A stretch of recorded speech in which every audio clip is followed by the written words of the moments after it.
Consideramos que dentro del movimiento todo, por fuera ni justicia, pero dentro del movimiento todo.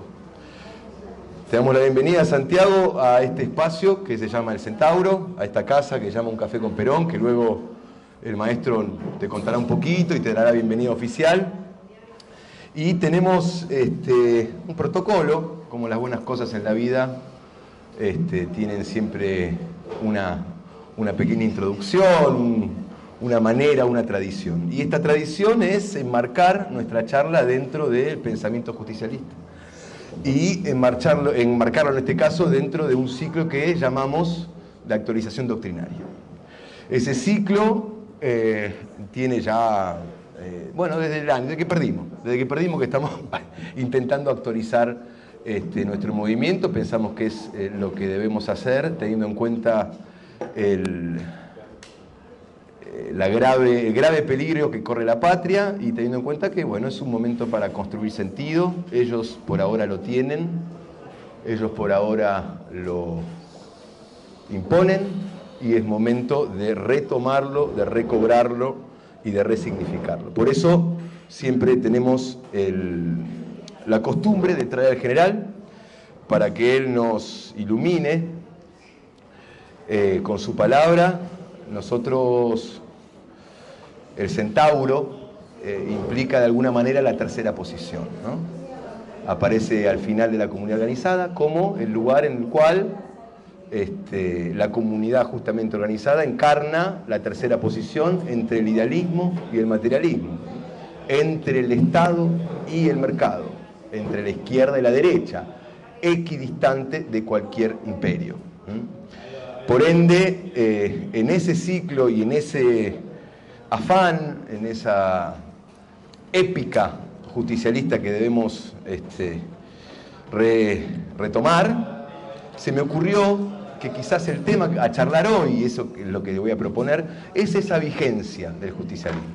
Y la única vigencia de algo como un movimiento de pensamiento tiene que ver con el sujeto que todo lo construye, que todo lo revoluciona, que todo lo articula y que todo lo hace aparecer. Eso es el pueblo.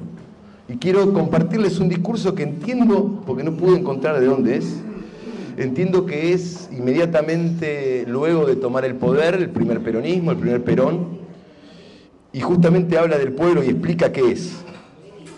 Esa es la vigencia, esa es la insistencia y esa es la perseverancia y persistencia del justicialismo, mientras encarne la voluntad de ese pueblo. Y el pueblo es... Me cambiaron pero que lo tiró. No me puedo creer. Es que me fui a esperarte y me parece que me cambiaron No, ¿Quién le puso Platero y yo ahí? Claro, me pusieron... No, las páginas, se me cambió la página. Sí. Bien.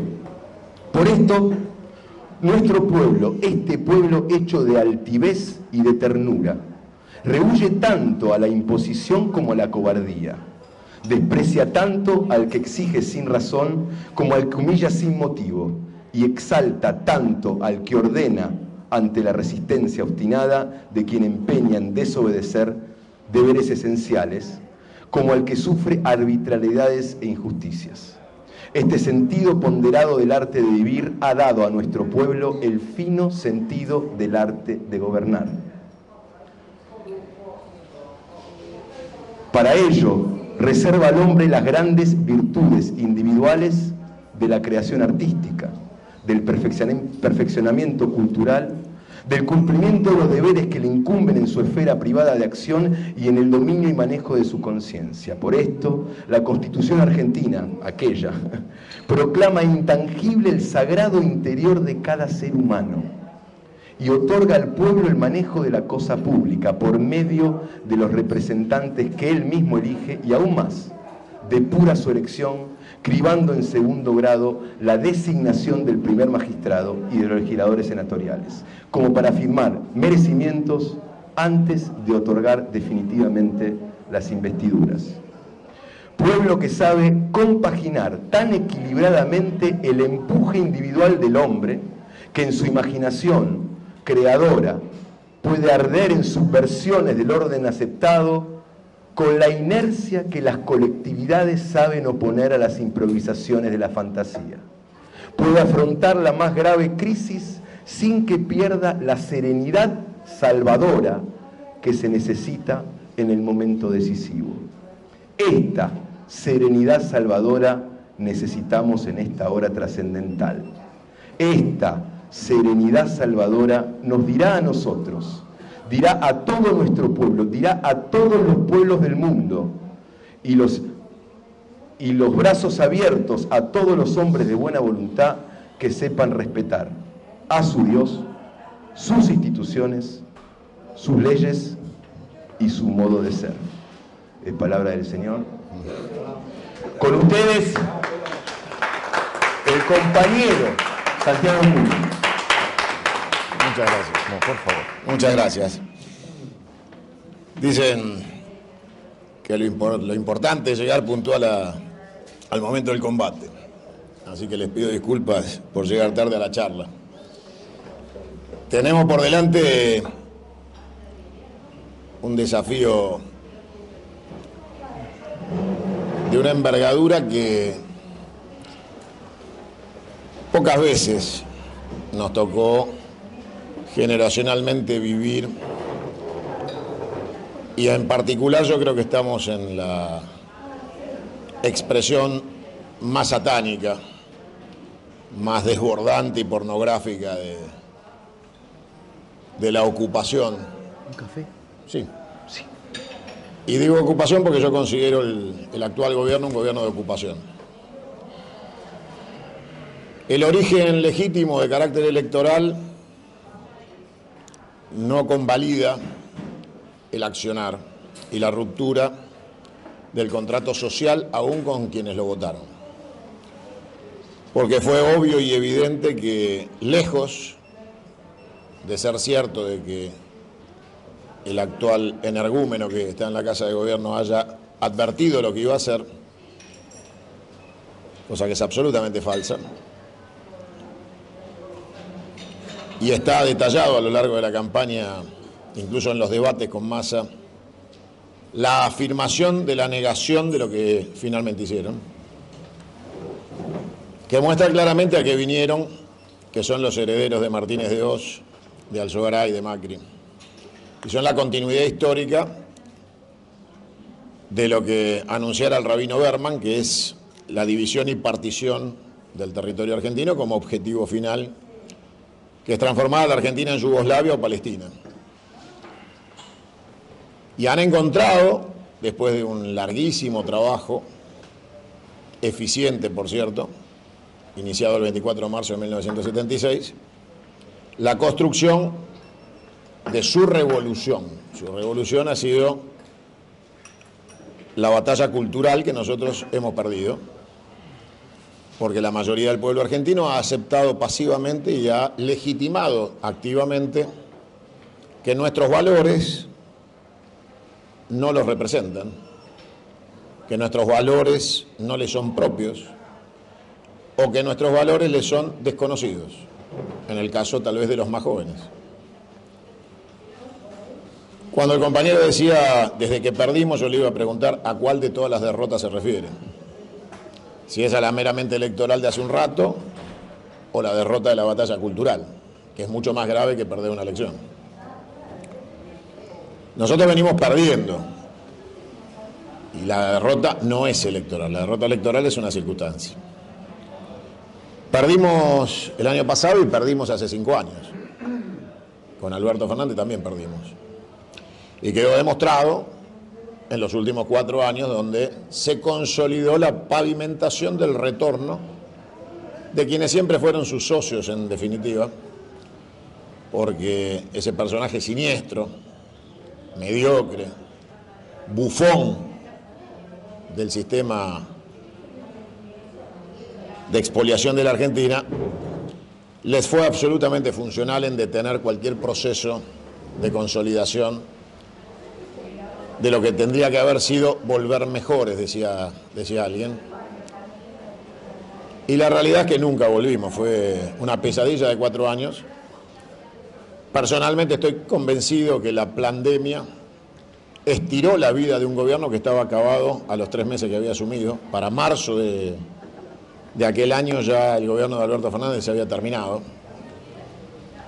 La decisión de los nombramientos había llevado al Ministerio de Economía a un amigo personal e íntimo de Sturzenegger, con el cual se había sacado una foto cuando Sturzenegger asume de presidente del Banco Central de Mauricio Macri. Y está la foto del exministro de Alberto y Stiglitz, su jefe ideológico y amigo personal, en el despacho de Sturzenegger, muy sonrientes, dándole colaboración, apoyo e imagen al acuerdo que tenían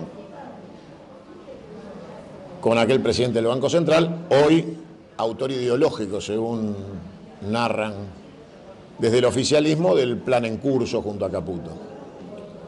Nada bueno podía salir de la llegada de Guzmán, nada bueno podía salir de una Cristina Kirchner que, más allá de todo y perdonándole todo y olvidándonos de todo, un día apareció y dijo: somos capitalistas y creemos en la Argentina bimonetaria.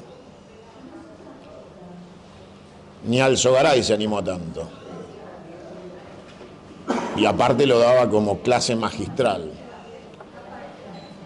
Un título que le queda grande a cualquiera menos a Einstein, ¿no? O sea, clase magistral es como que está reservado a ciertos valores y condiciones personales que no reúne Cristina. Pero el título era ampuloso, ¿no? Clase magistral. En esa clase magistral le decía a los jóvenes: somos capitalistas y hay que ir hacia la política bimonetaria. O peor, lo asumía como un rasgo cultural de la sociedad argentina. O sea, mucho peor, porque le daba identidad cultural al fenómeno bimonetario. Y entonces empezamos a resignar todas las banderas, una tras de otra, y un pejotismo cómplice, berreta, lleno de delincuentes que buscan cargos públicos como si el PJ fuera un banco de empleo y no un instrumento político para la transformación. La sociedad fue percibiendo que el peronismo era Cristina y el pejotismo.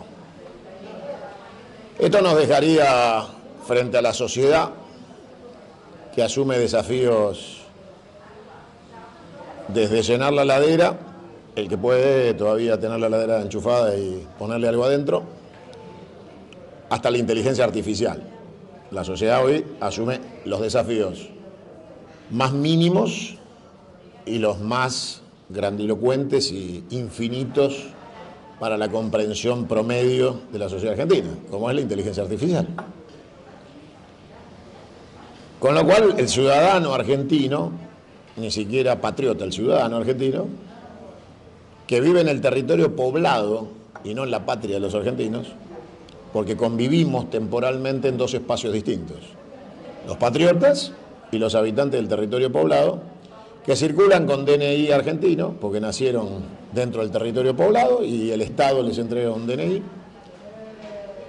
y eso los constituye en ciudadanos y nada más. Tienen su documento, pagan impuestos, compran la leche y pagan el IVA. La Argentina les importa nada, absolutamente nada. Esa convivencia entre los que queremos un proyecto colectivo de nación y de patria con aquellos que viven en un territorio poblado, les importa un carajo si la Argentina desaparece o se transforma en colonia británica, o la dividen en 8 países como Yugoslavia, o nos bombardean como a Palestina, porque realmente no les interesa. Les interesa la utopía individual del monotributista que vive en un monoambiente y ha comprado un mecanismo de egoísmo que lo lleva a entenderse como un actor individual y no colectivo de una sociedad, con lo cual estamos frente al peor enemigo, que es nuestro vecino con el que convivimos, el tipo que te dice buenos días, buenas tardes y hasta por ahí juega la pelota con vos, pero que no tiene ningún interés en la lectura, ni en la comprensión de Perón, ni del nacionalismo, ni de ningún tipo de ideología, más allá de que no sea la nuestra, a sabiendas que cuando uno tiene una pertenencia ideológica ya tiene un enemigo. En el mismo instante que uno asume una posición ya se crea un enemigo. Y por supuesto, algún adversario. El adversario es táctico, y el enemigo es estratégico. Nuestra formación doctrinaria, nuestra esencia de ADN, crea inmediatamente el enemigo con el cual convivimos desde la fallida independencia argentina, que no existe y nunca existió. Venimos conviviendo en una lucha permanente en un edificio sin terminar. Es una estructura de hormigón la Argentina, que nunca llegó a ser edificio, en donde distintos sectores se pelean por la administración de un consorcio que no existe, porque estamos a medio terminar. Y en la Argentina las obras gigantescas a medio terminar terminaron dinamitándose. Entonces, si entendemos a la Argentina como un proyecto a medio terminar, cuando pasa el tiempo y no se termina, alguien dice hay que dinamitarlo. Y es lo que está pasando hoy. El edificio está ahí, es enorme, es ambicioso, es llamativo, tiene historia. Pero empiezan a decir, es muy costoso remodelarlo, terminarlo es más caro que hacer uno nuevo. Lo que más valor tiene es el terreno. ¿Para qué terminar esto, que ya tiene 40 años sin terminar, 200 años sin terminar? Y entonces viene uno y propone la demolición. Y un montón de gente que está cansada de vivir entre escombros y el proyecto que no avanza. Y hacemos un piso más y se vuelve a parar la obra. No le entregamos la llave a nadie. Empieza a decir, che, tiene razón, vamos por algo nuevo, rápido. Las paredes no van a ser ladrillo, van a ser de Durlock. El edificio no va a durar 100 años, va a durar 20. Pero a mí qué me importa, yo me muero. O sea, yo lo que quiero es vivir bien ahora. Y entonces ya no hay vocación de trascendencia, ni de proyecto colectivo, ni de identidad patriótica. Hay un hoy, ya, ahora, el minuto a minuto televisivo. No mide, sacalo. De eso es un montón. Y entonces en este momento la sociedad argentina está en el minuto a minuto. Y cuando nosotros tratamos de hablarle de doctrina, de pensamiento, de identidad, de que hay que terminar lo que empezamos para terminar de construir lo que nunca pudimos terminar de construir, empieza la discusión, bueno, pero ¿de quién es la culpa de que no se haya terminado? Y ahí arrancamos con los 70 años de peronismo. Y entonces los chicos dicen, claro, los 70 años de peronismo. El problema son los peronistas. Los radicales están a salvo porque ellos mismos se encargaron de matar a Lem y Irigoyen, así que no corren riesgo. Son padricidas, así que están fuera de discusión. No sufren los avatares de la discusión ideológica porque resignaron cualquier debate ideológico, cualquier pertenencia a la Revolución del Parque, a la forja que sirvió de puente entre el irigoyenismo y Perón. Abandonaron, ¿no? Homero Mansi, anda a contar quién es. Jaureche, si te he visto no me acuerdo. Entonces ellos rápidamente arrancaron con Alfonsín, ¿no? O sea, el radicalismo nació en el 83, listo, de ahí para acá, y el resto no sé, no me acuerdo. Balbín es un tipo que sale en La República Perdida, lo vi en una parte, dicen, ¿no? La República Perdida le hizo Coti. No, yo una parte vi que aparecía un tipo que decían que se llamaba Balbín. Frondizi es ignoto para ellos. Ilia, un pelotudo.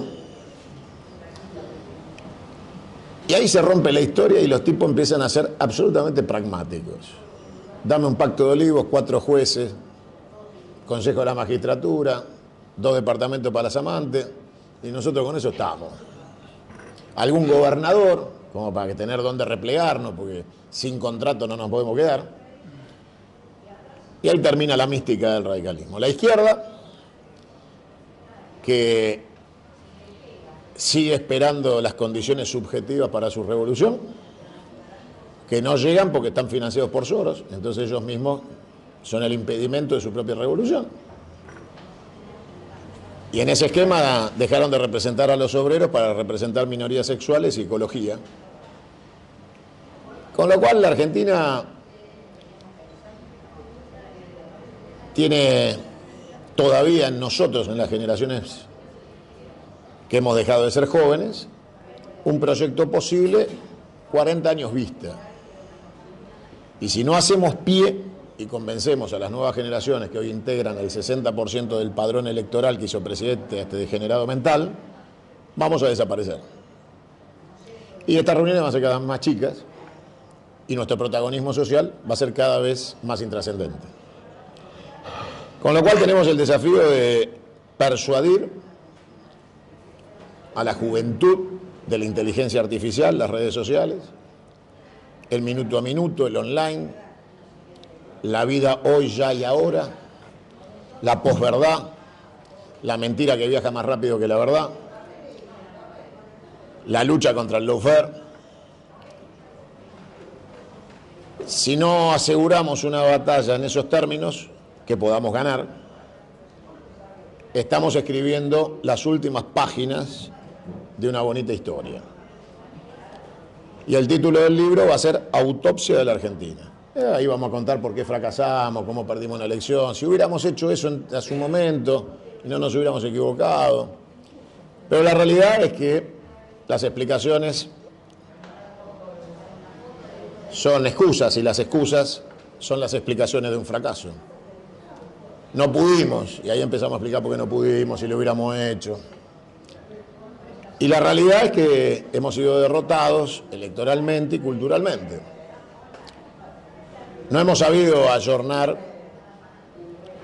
los instrumentos, hemos sido ganados por una banda de fascinerosos que desde la política, entre comillas, con términos radicales, como el operador político, un invento de la coordinadora radical en el 83, un término nefasto creado por esa coordinadora socialdemócrata para justificar que los punteros habían elevado su condición a la de operador.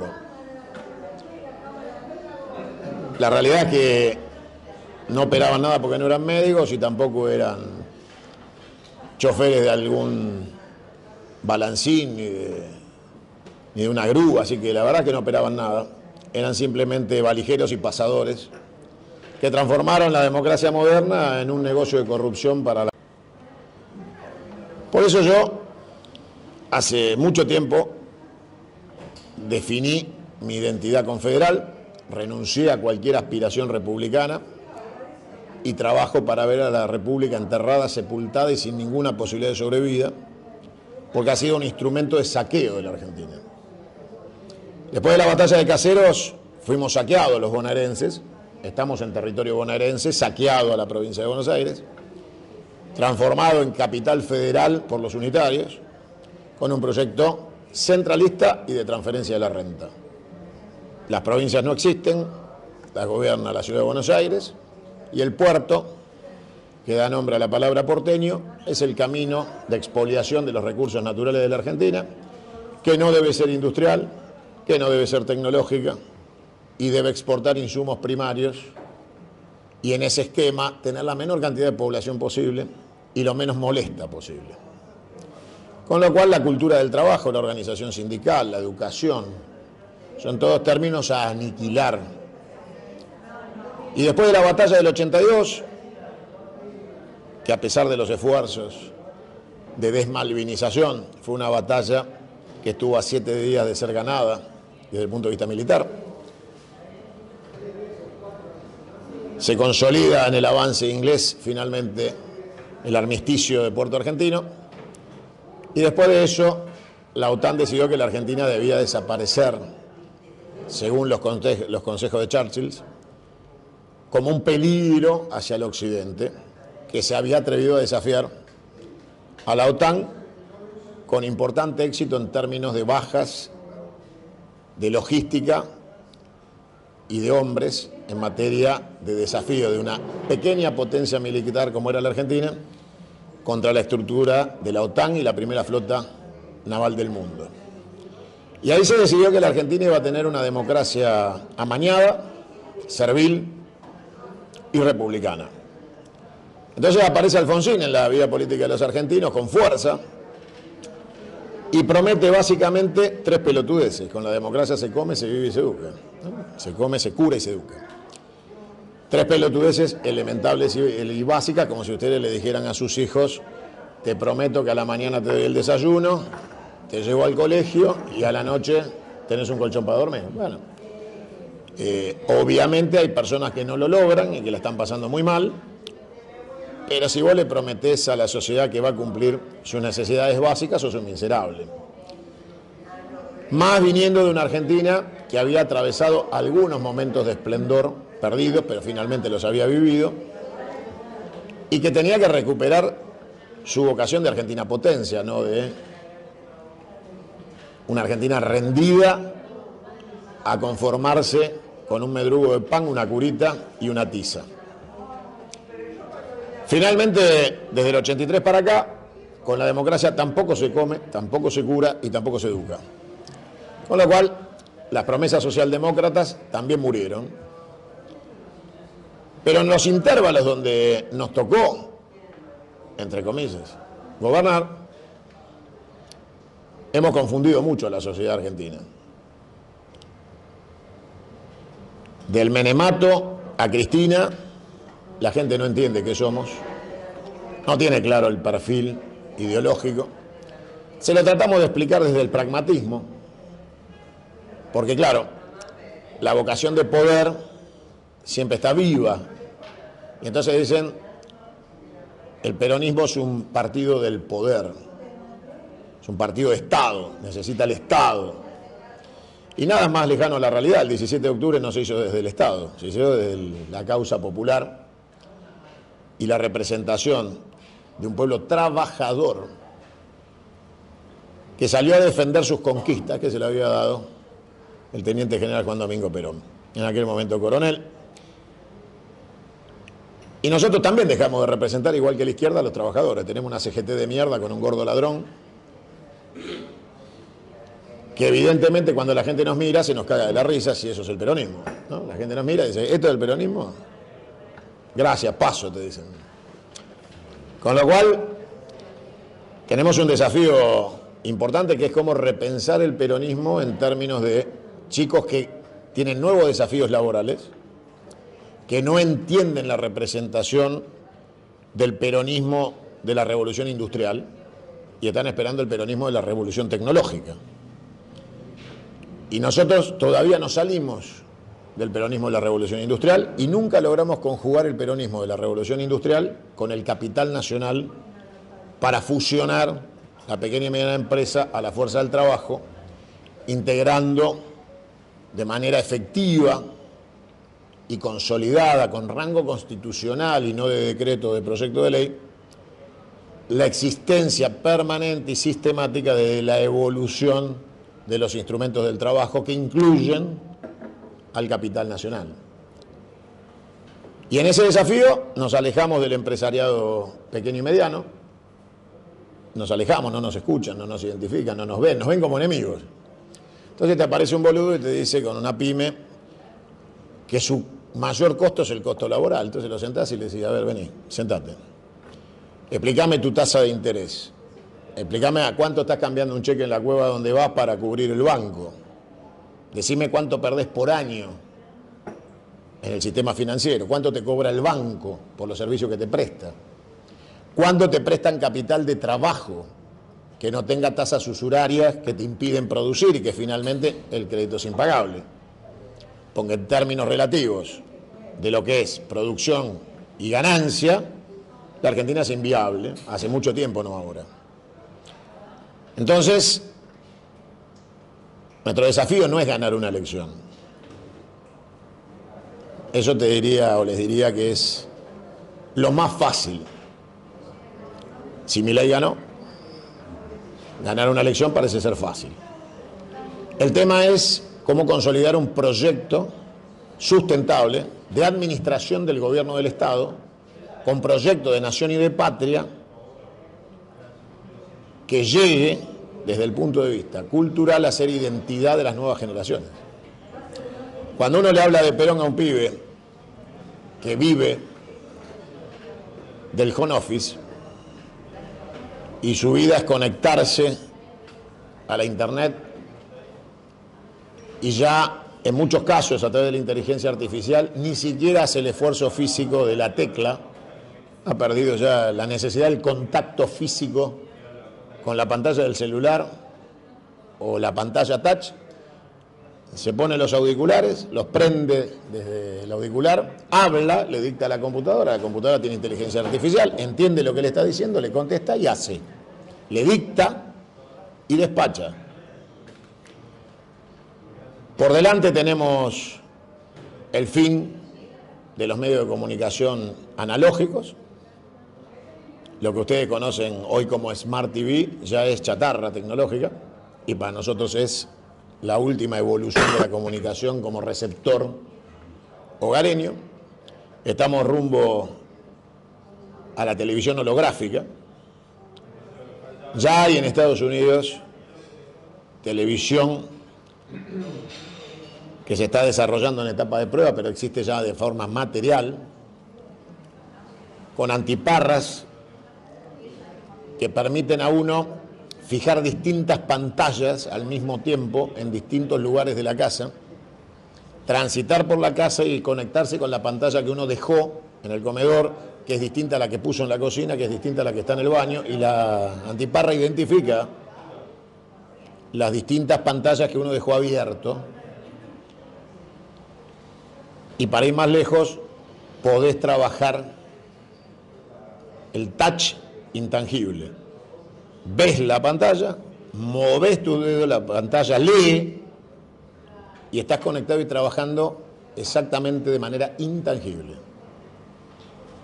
Como todo eso ya está y viene, nuestra pelea, que hoy es por la comida, o sea, hemos vuelto 100 años para atrás, estamos discutiendo si el pueblo argentino come, si el pueblo argentino tiene derecho a operar un jubilado, cuánto va a ganar un jubilado, y si con eso está en condiciones de sobrevivir a este acto criminal que se está llevando adelante en la Argentina.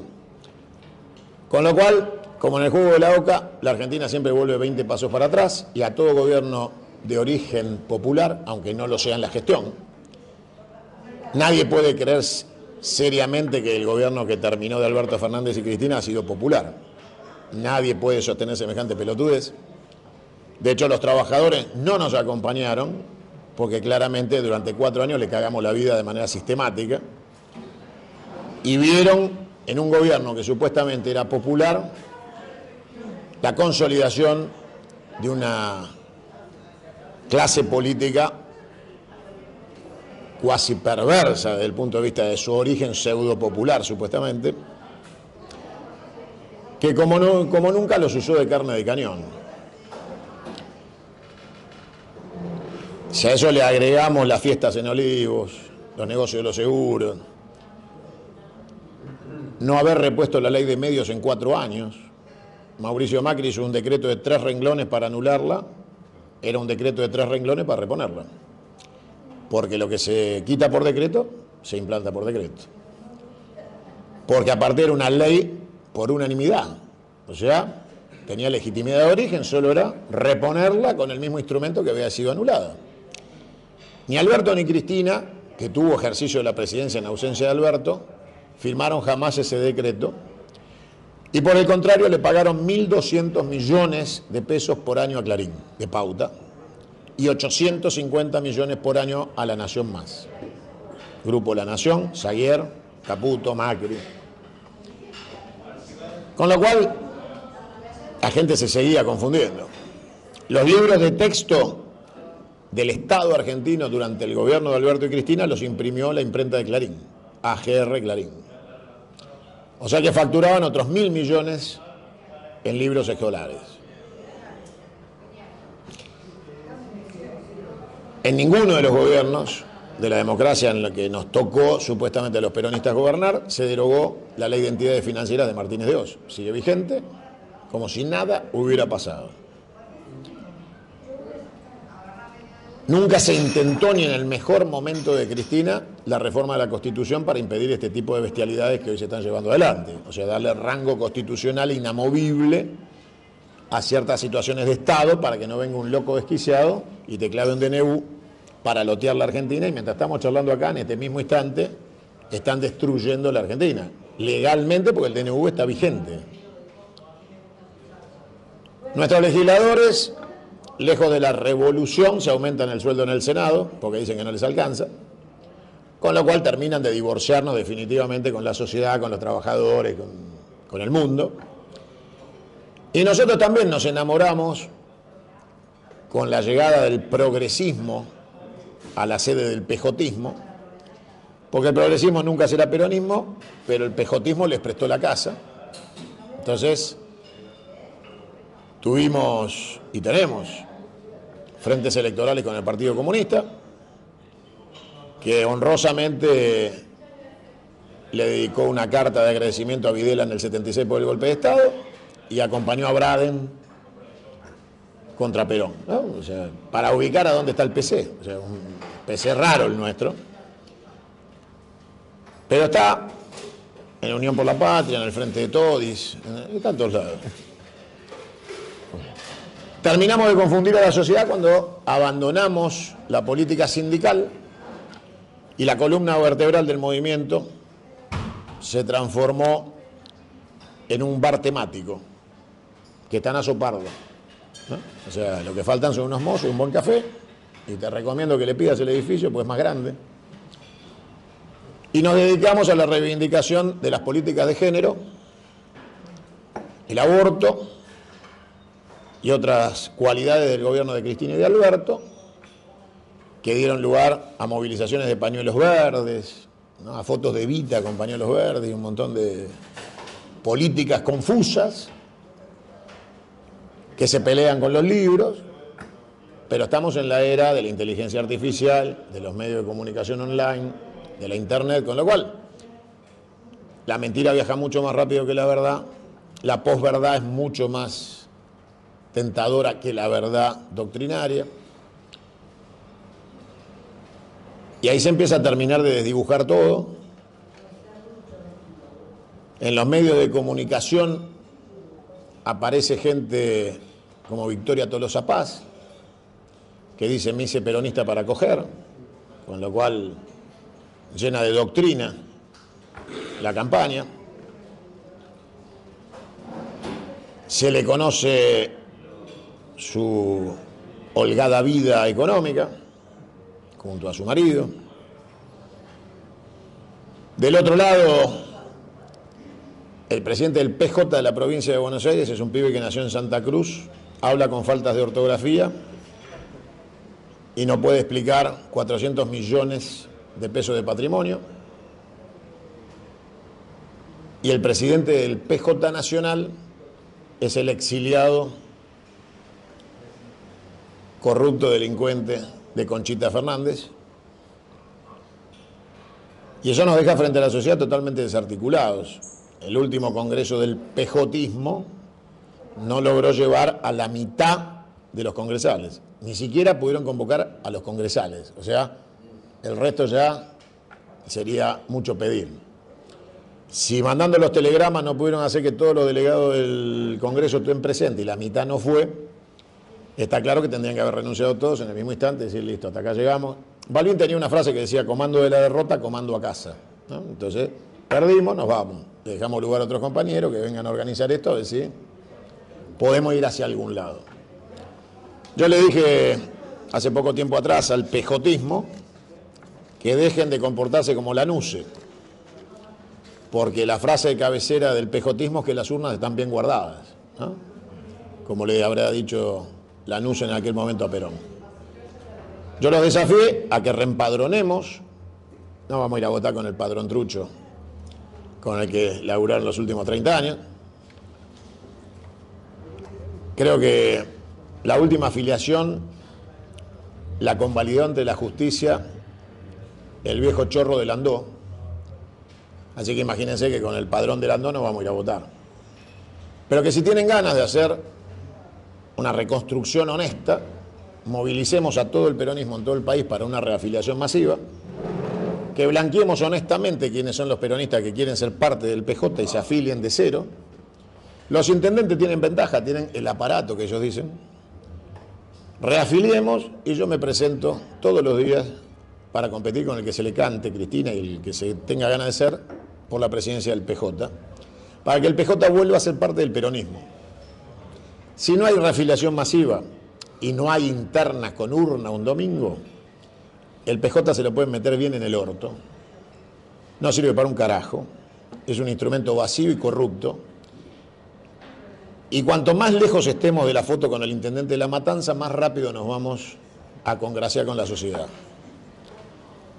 Porque si hay algo que la gente odia, es la imagen decrépita del tren fantasma que estaba arriba del palco, donde había más gente arriba del palco que abajo, ¿no? Todos querían dirigir sin que hubiera ningún dirigido para hacerles caso. Con lo cual, los desafíos tácticos nos llevan a movilizarnos, como lo hicimos en la marcha de la defensa de la universidad. Pero ahí hay que tener claro que la patria es de todos y nosotros no conducimos. Somos simplemente uno más de los que marcharon. Y que la diferencia entre masa y pueblo es la conducción. El otro día había una masa de gente. Esa masa de gente no sabía ni a dónde iba. Se concentraban en un lugar y no sabían a dónde tenían que ir. No sabían si tenían que ir por Avenida Córdoba, por Diagonal, si era para Plaza de Mayo, para Congreso. La realidad es que este sistema de marchitas es muy simpático porque redundan casi en una maratón sin sentido de gente que camina sin saber hacia dónde y de repente alguien le pregunta al otro, che, ¿se terminó? Porque nadie sabe cuándo empezó y nadie sabe cuándo terminó. Finalmente todos se van a casa diciendo, fue espectacular. Si el objetivo era juntar números, el número fue muy importante. El número fue muy importante. La pregunta es, ¿quién conduce ese número? Sin conducción, la marcha por las universidades es una sesión de terapia. Marchamos, nos juntamos, viste, qué bueno lo que hicimos, ¿no? ¿Viste? Éramos un montón, listo. Vamos a la facu, vamos. Y cuando llegás dice cerrado.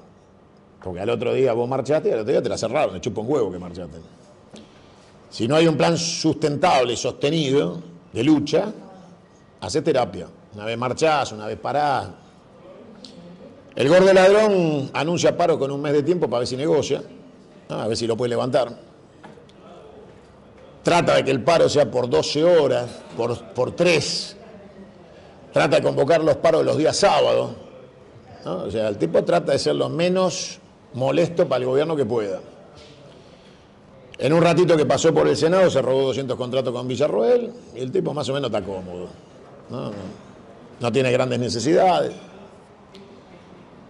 Los senadores negociaron con Villarroel el aumento y hicieron la farsa acordada de la escena ridícula de Villarroel diciendo, bueno, pongo a consideración, y el vocero, miembro informante, diciendo, bueno, señor, hay que votar el proyecto 1432/4, y ella no le pregunta, senador, defina el proyecto, no, está bien, dale, vamos con ese, ¿están todos de acuerdo? Sí.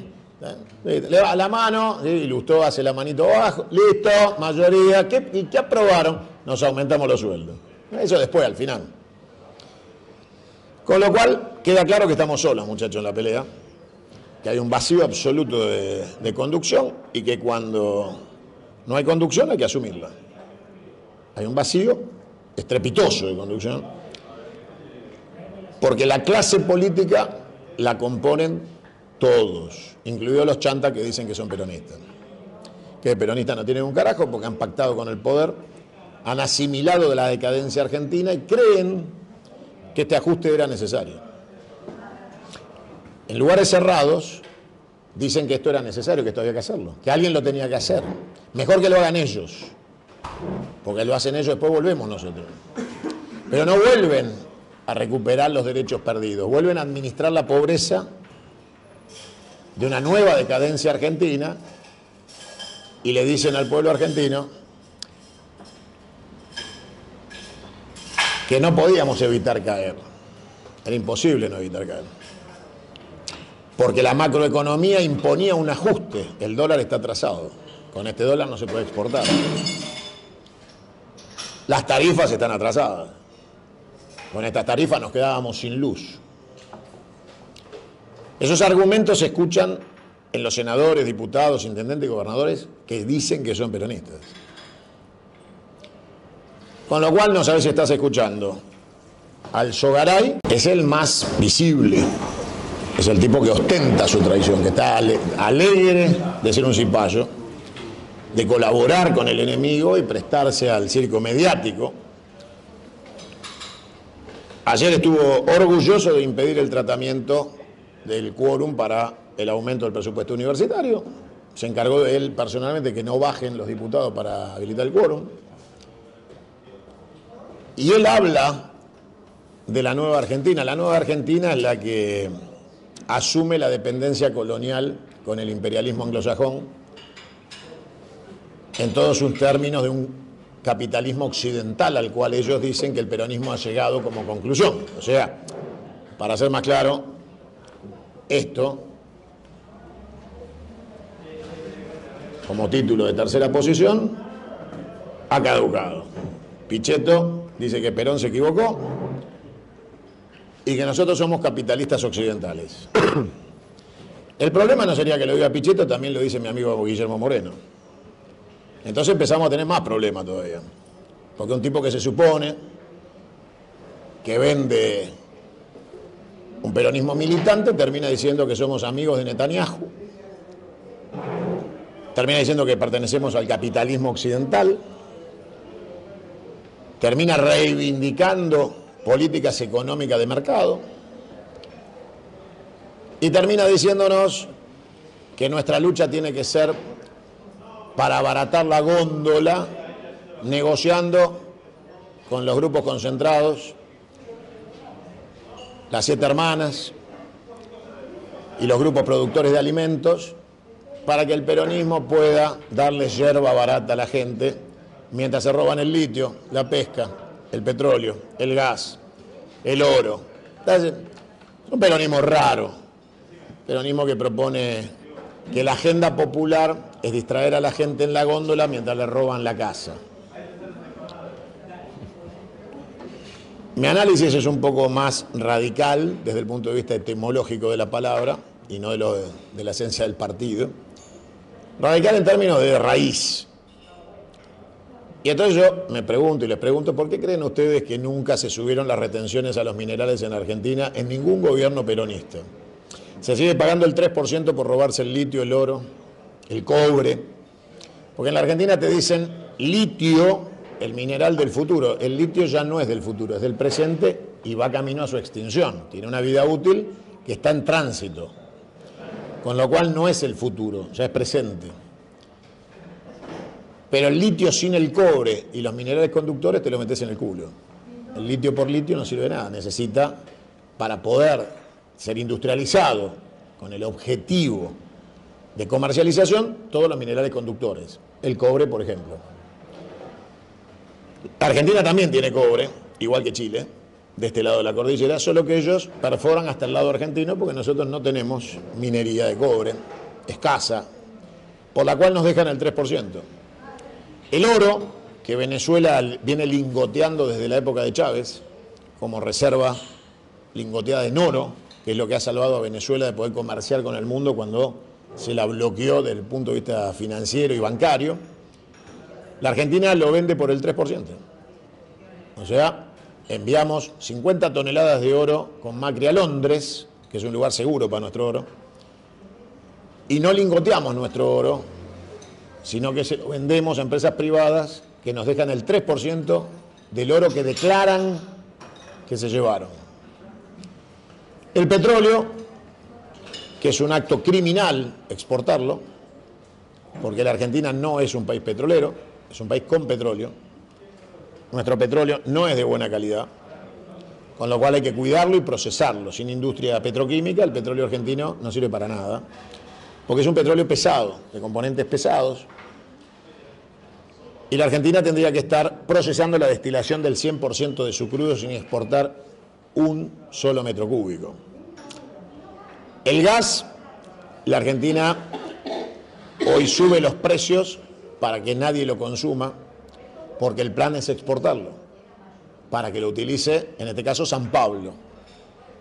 Por eso Brasil ofrecía terminar el gasoducto, para llevarse el gas de Vaca Muerta hacia el polo industrial de San Pablo. Con lo cual la Argentina está siendo devastada, saqueada, ni hablar de la pesca en el Atlántico Sur. Y en esta instancia final de devastación, donde ya intentan partir y dividir a la Argentina, según la teoría Rabino Berman, en esta expresión salvaje de Milei, el peronismo no está presente. No es el factor convocante, no es el factor aglutinante y no es la conducción del proceso popular de resistencia. Porque la gente todavía confunde peronismo con Cristina, peronismo con la Cámpora, peronismo con Menem, peronismo con... Y en ese desvarío en el cual hemos caído, Perón nos puso una fecha. Perón dijo: el 2000 nos encontrará unidos o dominados. Muchachos, estamos dominados, eso queda claro, ¿no? O sea, estamos lejísimos de la utopía de la independencia económica, la soberanía política, lejísimos. El 2000 marcó la agenda que Perón nos marcó. Estamos dominados, estamos bajo gobierno de ocupación, estamos sin capacidad de organización. Perón nos dijo: solo la organización supera el tiempo. Muchachos, nos ganó el tiempo. Con lo cual tenemos una doble tarea: convencer, persuadir y al mismo tiempo combatir. Porque no tenemos tiempo para hacer docencia. Si nos ponemos a hacer docencia, seguramente la tarea de ellos será terminada mientras nosotros estamos con los pizarrones o los WhatsApp tratando de educar con doctrina peronista a las nuevas generaciones. Con lo cual, es par y paso, combate y adoctrinamiento. Pero en el mismo momento, en el mismo instante, no hay tiempo para otra cosa. La Argentina hoy tiene que combatir este gobierno y debemos derrocar este gobierno a través del juicio político, cosa que yo estoy llevando adelante, ya lo hemos presentado, y estamos juntando firmas en todo el país, porque no hay espacio para el diálogo con este gobierno. Con este gobierno no se dialoga, con el enemigo no se dialoga, al enemigo ni justicia. Y Perón también cometió el error que después corrigió con el tiempo. Perón debió haber fusilado a todos los integrantes del 55, a Menéndez, a Rojas, a todos. Cometió el error, dijo: entre la violencia del tiempo elijo el tiempo. 18 años después dijo: me equivoqué, los tendría que haber fusilado a todos. Pero ya era tarde y no había pasado. Y eso terminó con el abrazo de Menem y Rojas en la década del 90, no sé si se acuerdan. Y hoy termina con Pichetto pidiendo poderes especiales para Milei. En el camino,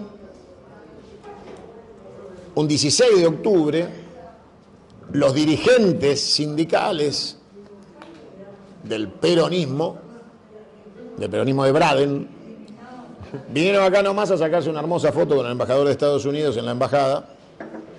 Entre ellos estaba también Baradel y las dos CTA, para que no quede ninguna duda que estaban todos, no que había ido el gordo traidor de Dar nada más. No, también fue Acuña, Pablito Moyano, fue todo. Y después fueron el 17 a festejar, con la foto colgada, ¿no?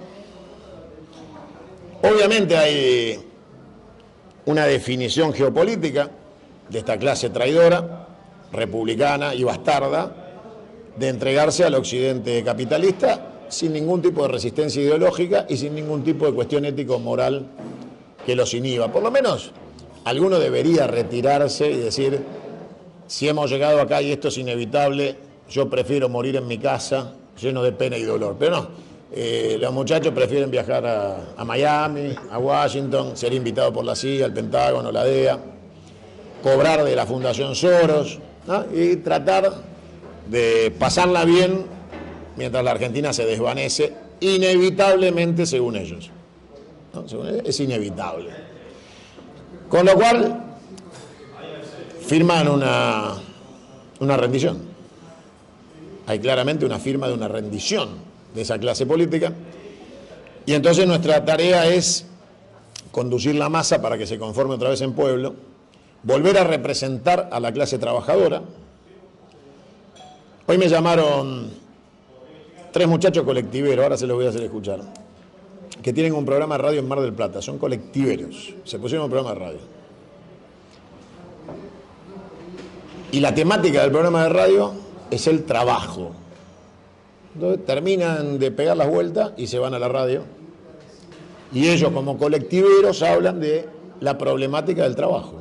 Son peronistas, se garpan el espacio de la que ganan manejando el colectivo y no se hacen pajas mentales de dirigentes que nos quieren contar cómo se conduce la Argentina y después se vuelven a la casa con la plata que se robaron, hasta bien calefaccionados, bien comidos, explicándole a los que mueren de hambre y frío en la calle que tienen que aguantar porque es inevitable el ajuste. Estos muchachos son colectiveros, son compañeros, viven de su laburo y se pagan un espacio de radio para hacer peronismo y hablar de trabajo. Necesitamos más colectiveros y menos dirigentes. Y lo difícil es, claro, cómo agrupás a todos esos colectiveros, que hay 13 en Mar del Plata, 20 en Salta, 30 en Tierra del Fuego. ¿Cómo haces para unificar todo eso?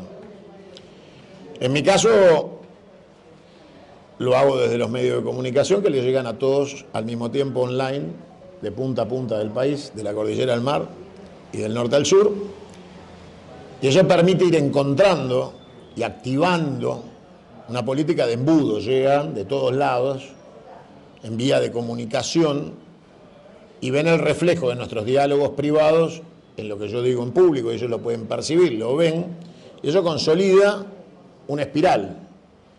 Y esa espiral es empezar a repetir en todos los puntos del país, en cada radio de baja frecuencia, en cada televisión provincial o local, medios de portales digitales, todo lo que tengamos a mano, replicar la necesidad de recuperar el instrumento del peronismo como instrumento de recomposición del proyecto nacional, el proyecto patriótico. Está de más repetir entre nosotros que primero está la patria, porque algún boludo sigue discutiendo el pejotismo como si el instrumento de mierda ese fuera o simbolizara algo más que eso, que un puto sello de goma que Perón jamás usó. Con lo cual, tenemos un desafío muy importante, porque ellos están en acción. Ellos están en acción. Y la acción de ellos la ostentan desde la administración del gobierno del Estado. Tienen los granaderos, muchachos, y la virome. Tienen las fuerzas de seguridad y las fuerzas armadas. Y como nosotros hemos construido teoría institucional republicana, le hemos entregado los instrumentos de la obediencia vertical de las fuerzas de seguridad a quien ejerce el gobierno. Y eso significa que nosotros hemos perdido las Fuerzas Armadas Nacionales, las Fuerzas de Seguridad Nacionales, que ya no están integradas por nuestras generaciones. Nuestras generaciones son la última jerarquía de esas instituciones que ya se están jubilando. Abajo hay pibes de 18, 20, 35 años, que también se criaron en la época digital y que tampoco leyeron a Perón. Con lo cual, Cabo Sánchez reprima y abra la 9 de julio y Cabo Sánchez va. Cabo Sánchez dice, a mí me lo pide mi superior, a mi superior le ordena el poder político elegido, el poder político elegido es el que está de turno, listo, no hay más nada que pensar, yo reprimo, ya está. Total, yo estoy dentro de la ley. Nadie me va a cuestionar por hacer lo que tengo que hacer. Y si lo que tengo que hacer es reprimir, reprimo. La teoría poética de docentes diciéndole al gendarme, vos fuiste mi alumno, ¿no? Y el gendarme le dice, gracias señorita, y le pega un machetazo, porque le agradece, pero después le pega. Porque la tarea es abrir la calle. Y la calle no se va a abrir charlando con la señorita, se va a abrir a los palazos.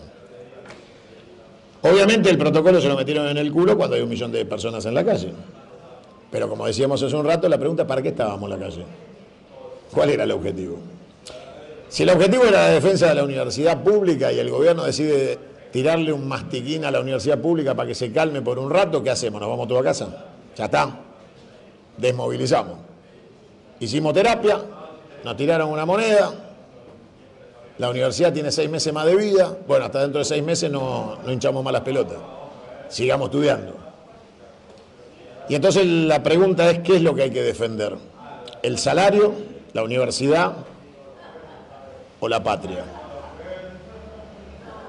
¿Puede haber universidad sin patria? Puede haber.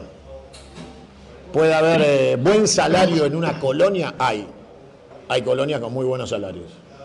La pregunta es si queremos ser una colonia con buenos salarios, un territorio poblado con universidad pero sin patria.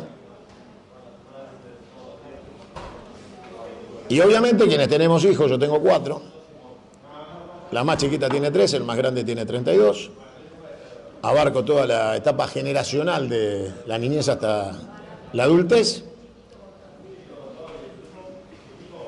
Está claro que ellos tienen una visión del futuro en el cual tenemos que encontrar el modelo de patria del siglo XXI, que para ellos no se establece en los mismos términos que nos fueron enseñados a nosotros. La patria, desde el punto de vista simbólico, no les es propia. No encajan en la idea de la patria es la bandera. Los chicos no están ahí. De hecho, militan la cultura que se le ha inculcado del individualismo monotributista, viviendo en un monoambiente y de manera aspiracional. Esa manera aspiracional es que vos vas a ser elegido del sistema y no el perjudicado. Con lo cual, vos mantenete solo, haciendo lo que tenés que hacer, y dejá que ellos sigan protestando y que sigan hablando de ideologías y de estados nacionales. Ustedes recordarán que con el globalismo, después de la caída del muro de Berlín, vino el invento de vos podés ser un habitante del mundo. Y el mundo no va a tener fronteras. Y vos vas a poder andar por el mundo y ser habitante del mundo. Y tu futuro está en cualquier lado del mundo. Quedó absolutamente claro que nadie es habitante de ningún mundo, que ninguno de los países centrales de la expoliación colonial está dispuesto a compartir sus privilegios con ningún sudaca llegado de este país austral del mundo, y que los lugares reservados a la emigración argentina están asegurados atrás de las bachas para lavar copas, y por supuesto la calidad científica que siempre se paga, porque eso forma parte de los costos tecnológicos y de industrialización del occidente capitalista, que paga muy bien lo que nosotros formamos con impuestos nuestros a partir de la universidad pública. Y ellos se lo llevan. ¿Cómo hacemos para que todo lo que estamos charlando se transforme en acción? Porque si no, podemos seguir haciendo charlas eternas. Mi planteo de acción es reclutar voluntades para la intolerancia con los intolerantes. O sea, plantear la lucha abierta y definida contra esta última etapa de coloniaje que viene por la secesión, la partición y división de la Argentina.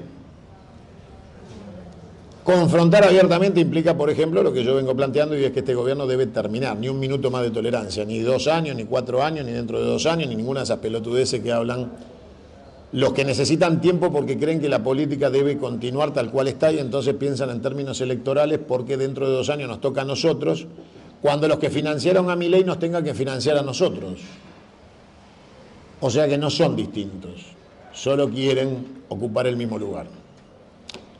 Si ustedes hacen memoria, y ahí sí coincido con Guillermo, el padre de todo este desastre ha sido Kicillof en sus 2 años de ministro de Economía. El padre de todas las catástrofes, incluida la de YPF, por la cual en este instante el acreedor en Estados Unidos está pidiendo que se transfieran el 51% de las acciones del Estado argentino a su titularidad en concepto de la deuda. Entonces estamos jodidos, porque resulta que el tipo que generó todo este quilombo, algunos creen que es el candidato electoralmente hablando para confrontar con este modelo. Cristina va a hablar el domingo otra vez. Sábado. El sábado. Es al pedo sábado domingo, así que da igual. Y va a volver a hablar las mismas pelotudeces de algo que no sabe que es hablar de economía, que no tiene la más puta idea, pero le encanta. Se ha instruido con Martín Redrado, se ha instruido con este muchacho, perdón que me olvido siempre el nombre, pero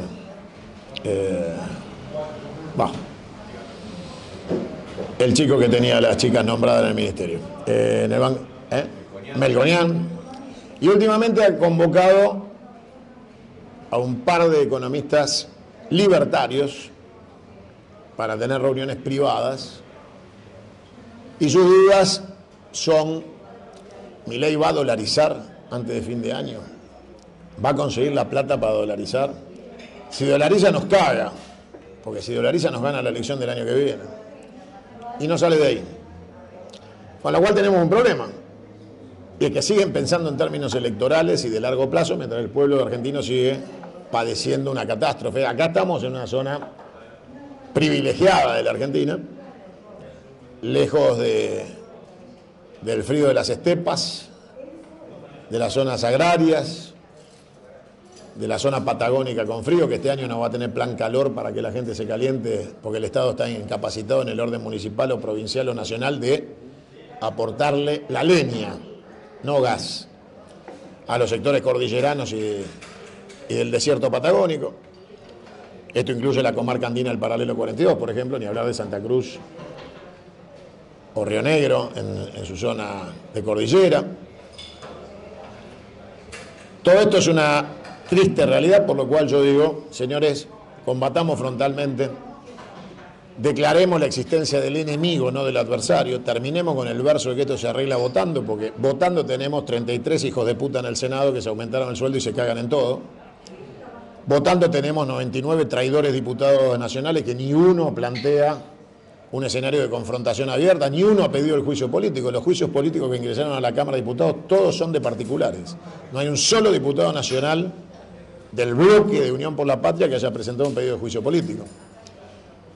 Con lo cual, si no entendemos que nos toca conducir y que hay que asimilar y asumir los riesgos de conducir, y esos riesgos tienen que ver con que ellos van a hacer todo lo necesario para defenderse. Estos no son de la Rúa, no se van en helicóptero, se van tirando. Va a ser mucho más sangriento y difícil y definitivo, porque el loco psiquiátrico es un loco psiquiátrico y el resto que está alrededor son el verdadero núcleo duro de la expoliación argentina. Son la más rancia oligarquía argentina. ¿Ya? Y esto, a mi saber y entender, termina como la película Plata Dulce. Lupi va en cana y Arteche se va a Estados Unidos.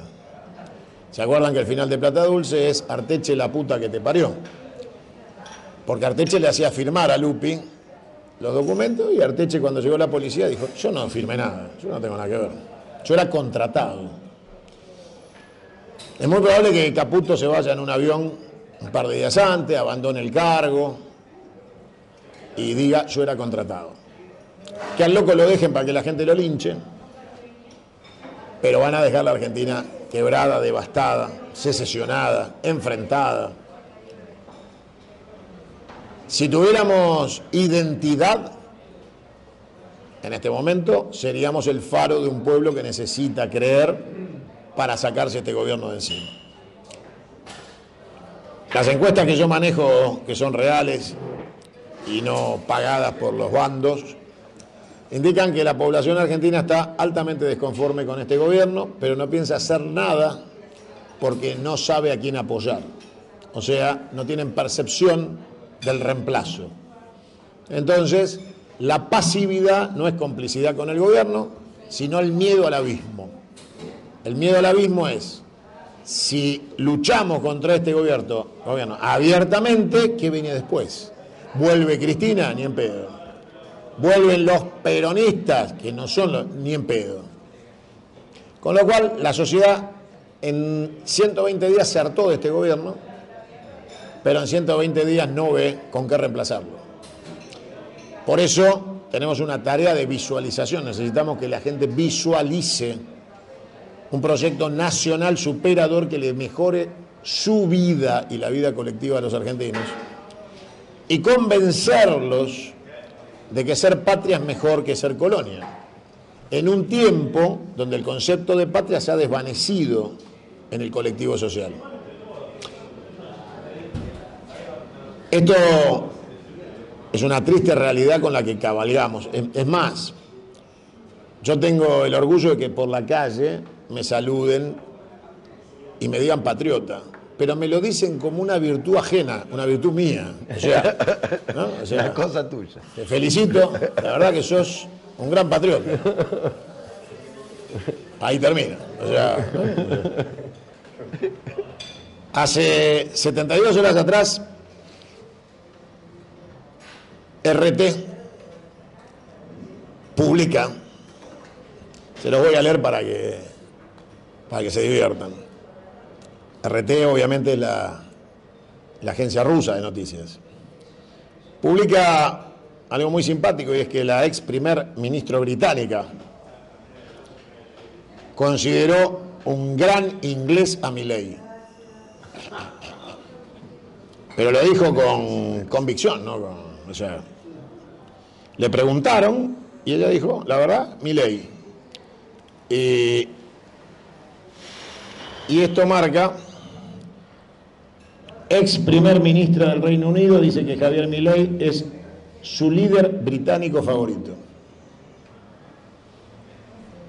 Bueno, a confesión de partes, relevo de prueba.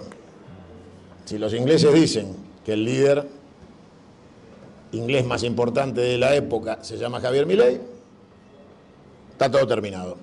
El problema es que a ese dirigente inglés lo votaron.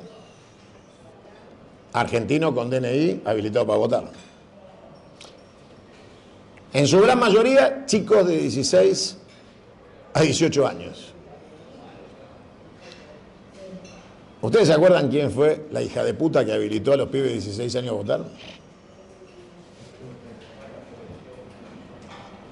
Se los dejo difícil. ¿Se acuerdan? Es fácil, ¿no? Con la ley que habilitó a los pendejos de 16 años a votar, nos ganó Milei. Porque esos pibes de 16 años que no pueden votar absolutamente nada, fue un acto de demagogia del kirchnerismo para sumar, supuestamente ampliar derechos, que nos llevaron a ampliar la diferencia y la distancia electoral con la que nos ganó Milei. Porque todas esas generaciones de 16 a 18 años votaron masivamente en contra de la que hizo la ley, que era Cristina, y lo que unifica el oxígeno que le queda a este gobierno en 120 días de fracaso sistemático que va a llevar a una crisis definitiva. Esta es la mega supercrisis, es una supernova de crisis, donde se junta la financiera, la económica, la política, la religiosa, la cultural. Ese fenómeno fue creado por la que dijo que hay que tenerle miedo a Dios y un poquito a ella.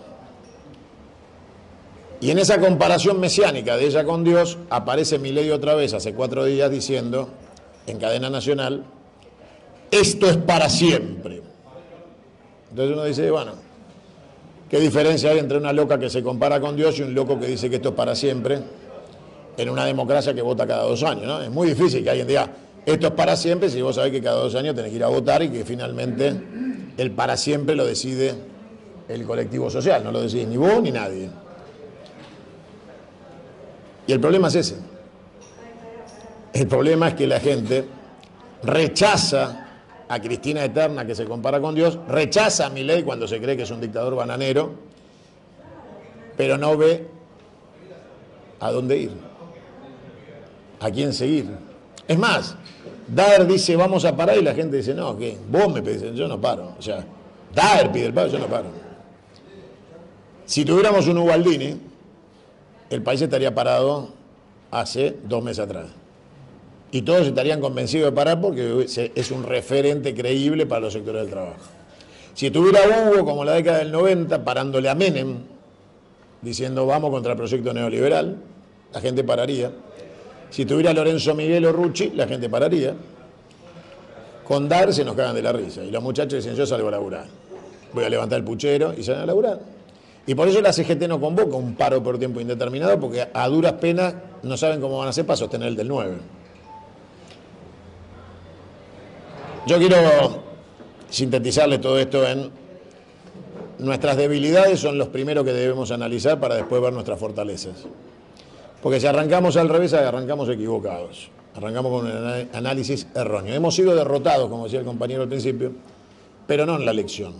La elección es el epílogo de una gran derrota cultural.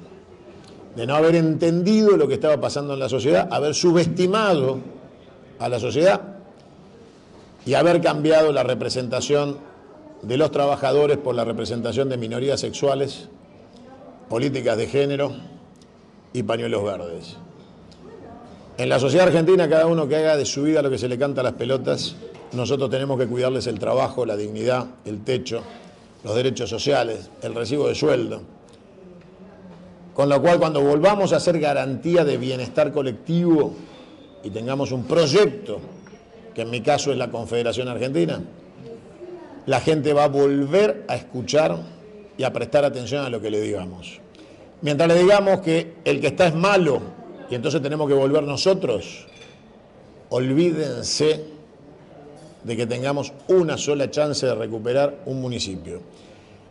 Y es muy probable que se cumpla una predicción.